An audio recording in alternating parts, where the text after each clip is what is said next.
Welcome guys. तो हम book list से स्टार्ट करते हैं। तो इसमें हम तीन एरियाज रखेंगे डिस्कशन के। तो फर्स्ट ऑफ ऑल एक मस्ट रीड बुक्स और सेकेंडली रेफरेंस बुक्स। ठीक है, मस्ट रीड बुक्स तो हमें जरूर पढ़नी है और रेफरेंस बुक्स हम थोड़ी एडवांस स्टेज पे इनको रेफर करेंगे। एंड थर्डली हम स्ट्रैटेजी देखेंगे कि हम कैसे इन बुक्स को कवर कर पाएंगे सिक्वेंशली और अच्छे तरीके से। ठीक है, तो स्टार्ट करते हैं पॉलिटी से। पॉलिटी पहले आप एनसीईआरटी से ही स्टार्ट करोगे। तो इनमें दो एनसीईआरटीज हैं, एक है पॉलिटिकल थ्योरी एंड सेकेंड है इंडियन कॉन्स्टिट्यूशन एट वर्क। इन दोनों को आप पहले पढ़ें, फिर आप लक्ष्मीकांत पे जाएं, क्योंकि लोग डायरेक्टली लक्ष्मीकांत पे ही चले जाते हैं और फिर इसको के उसके कॉन्सेप्ट को समझ नहीं पाते। ठीक है, तो पहले आप एनसीईआरटी पढ़ें, देन गो टू लक्ष्मीकांत। ठीक है, फिर है रेफरेंस बुक्स। इनमें भी दो एनसीईआरटीज आती हैं, एक है डेमोक्रेटिक पॉलिटिक्स 1 और दूसरी है डेमोक्रेटिक पॉलिटिक्स 2। इन दोनों को करने के साथ साथ आप पीएम बख्शी के बेयर एक्ट्स की बुक और रेफर करें। इनमें डायरेक्टली आर्टिकल्स हैं कॉन्स्टिट्यूशन के। ठीक है, तो इनिशियली में भी आपको ना इतनी हेल्प हो इस बुक की, पर एडवांस स्टेज पे जब आप चले जाओगे आपको जरूर हेल्प होगी। ठीक है, तो इसको आप जरूर नोट डाउन कर लें। फिर हम चलते हैं इकोनॉमी पे। इकोनॉमी भी हम एनसीईआरटी से पहले स्टार्ट करेंगे। ये है क्लास 11th की इंडियन इकोनॉमिक डेवलपमेंट। इसको पढ़ने के बाद फिर आप रमेश सिंह पे जाएं। रमेश सिंह के अलावा नितिन सिंघानिया की भी बुक आती है, तो इन दोनों में से आप कोई भी रेफर कर सकते हैं। तो फिर आप रमेश सिंह को पढ़ें।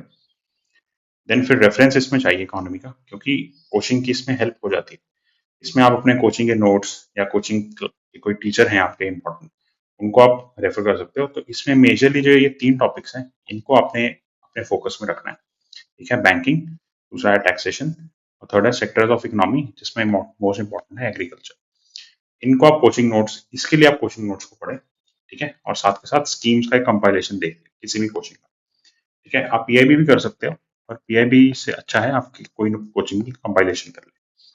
ठीक है, फिर हम चलते हैं ज्योग्राफी पे।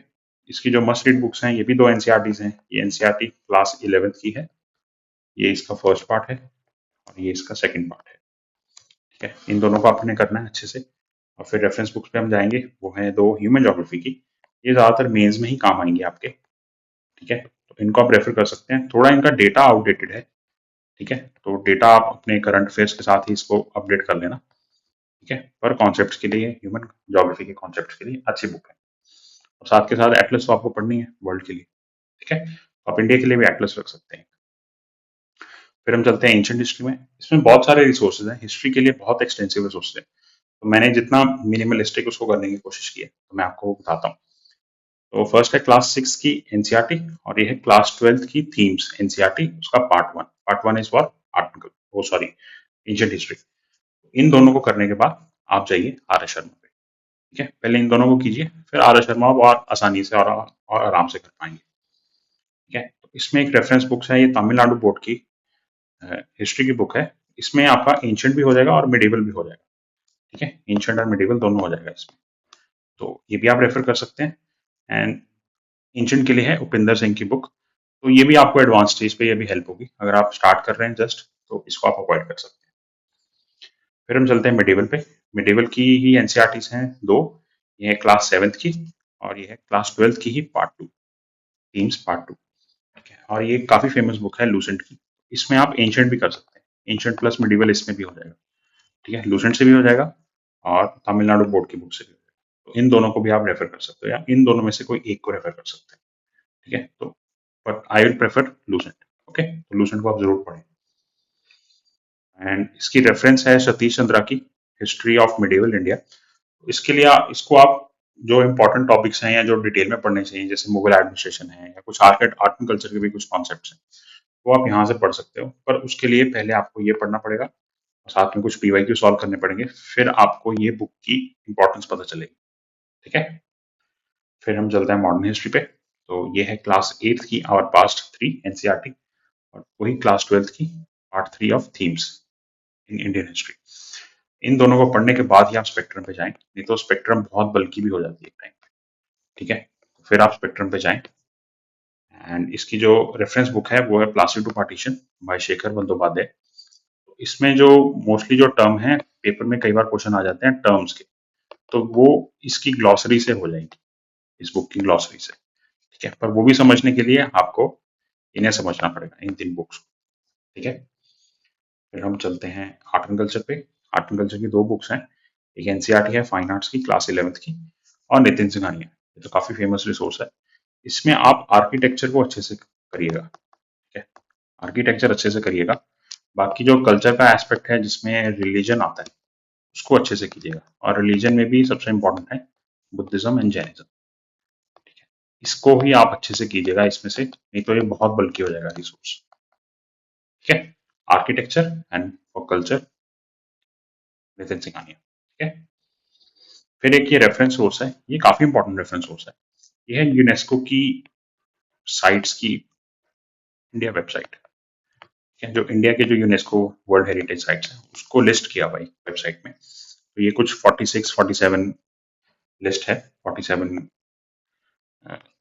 आइटम्स की, ठीक है। तो इनको आप नोट डाउन कर सकते हैं, इन पे आप नोट्स बना सकते हैं, और उसके साथ साथ कुछ टेंटेटिव लिस्ट भी है, ठीक है। इन आइटम्स को भी आप नोट करके रख सकते हैं। तो इसमें से भी बहुत क्वेश्चन आते हैं, तो हर साल लगभग यू कैन से इधर से क्वेश्चन रिपीट होता ही होता है, तो इसको आप जरूर रेफर करें। फिर हम चलते हैं एनवायरमेंट पे। एनवायरमेंट की बेस बिल्डिंग के लिए आप ये बायोलॉजी की एनसीईआरटी कर सकते हैं। तो इसमें 4 ही चैप्टर्स करने हैं, चैप्टर 13, 14, 15 एंड 16, ठीक है। और इसमें भी रेफरेंस आपको कोचिंग से ही लेना पड़ेगा, और कोचिंग की क्लासेस से लेना पड़ेगा। कोई भी टीचर हैं या कोई भी कोचिंग के कुछ नोट्स हैं तो उनको आप रेफर करें फॉर एनवायरमेंट, क्योंकि क्वेश्चन थोड़ा डिटेल में आता है, ठीक है। और एक्सटेंसिवली करंट अफेयर्स को करें, ठीक है। और मैं एक स्ट्रैटेजी ब्लॉग डाला हुआ है डिस्क्रिप्शन में, तो वो उसके लिए आप डिटेल डिस्क्रिप्शन में, सॉरी, डिटेल स्ट्रैटेजी आप देख सकते हैं डिस्क्रिप्शन में फॉर एनवायरमेंट, ठीक है। Lastly we have science and tech, उसमें भी हम यही एनसीईआरटी से स्टार्ट करेंगे, उसका चैप्टर 11 और 12। And full science and tech की कवरेज के लिए या आप रवि पी अग्रहरि की ये बुक को रेफर कर सकते हैं, ठीक है। 5 स्टेप्स में हम कवर करेंगे। सबसे पहले हम मस्ट रीड बुक्स पढ़ें, ठीक है, उनके नोट्स बनाएं, ठीक है, उनको रिवाइज करें, इन बुक्स को, अपने नोट्स को रिवाइज करें।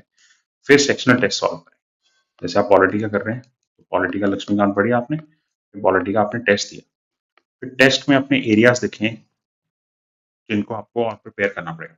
आपने कुछ क्वेश्चन छोड़ दिए हैं या आपसे कुछ क्वेश्चंस में गलतियां हुई हैं, उनको नोट डाउन करें, और उनको या तो रेफरेंस बुक से कवर करें या अपनी मस्ट रीड बुक से कवर करें, ठीक है। तब आपको रेफरेंस बुक्स काम आएंगी जब आप ये प्रोसेस कर लोगे, थर्ड प्रोसेस, ठीक है। ये सब करने के बाद फिर आप पीवाईक्यू सॉल्व करें लास्ट में। जब आप पीवाईक्यू सॉल्व कर लोगे फिर आपको और क्लियर पता चल जाएगा कि आप मस्ट रीड रिसोर्स को भी पढ़ना है या फिर से कुछ रेफरेंस रिसोर्स को पढ़ना पड़ेगा, ठीक है। इस प्रोसेस को बार बार रिपीट करते जाएं, ठीक है। लास्टली कोई कोई रिसोर्स है, या जैसे कोई लक्ष्मीकांत है या स्पेक्ट्रम है, आप चाहते हो कि मैं इसको क्लियरली और डिफाइन कर पाऊँ चैप्टर वाइज कि उसको कैसे पढ़ना चाहिए, तो आप कमेंट कर सकते हो, तो मैं उस बुक को बता दूंगा कि आप कैसे उसको डिटेल में पढ़ सकते हैं, ठीक है। लास्टली मेरा आप टेलीग्राम चैनल ज्वाइन कर सकते हैं फॉर डेली करंट अफेयर्स, ठीक है। Thank you for your time.